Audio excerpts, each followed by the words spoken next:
entend parler de salle de shoot, c'est un terme qui est impropre parce que ça va être en fait une salle d'accompagnement à l'injection ou en tout cas à la consommation de produits stupéfiants. L'idée, c'est un lieu de soins avant tout qui permet aux usagers de consommer en ne courant aucun risque.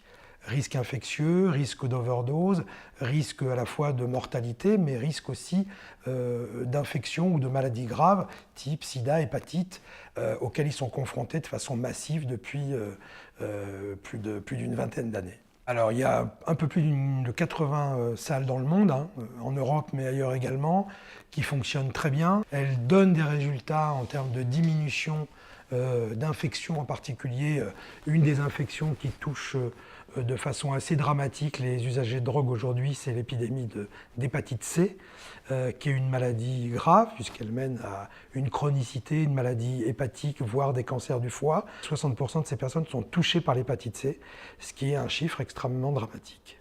Donc ces salles nous permettront à la fois de connaître ces usagers, pour connaître leur mode de consommation, pour essayer de savoir quels sont les produits qu'elles consomment et évidemment éviter les produits à risque. Et elle sert évidemment aussi à diminuer le nombre de lieux de shoot un peu sauvages qu'on peut trouver dans les grandes villes.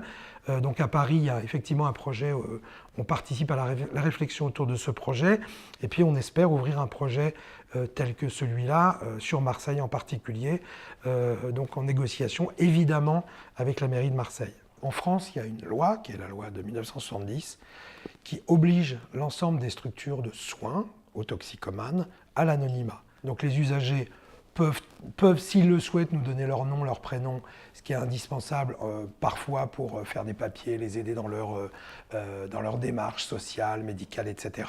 Mais on peut tout à fait s'engager à ce qu'ils nous donnent qu'un prénom, un âge approximatif. Et l'idée, c'est effectivement, de toute façon, c'est qu'on fait des dossiers, des fiches, même avec un prénom simplement, et que comme ça, on arrive à suivre les gens de façon anonyme.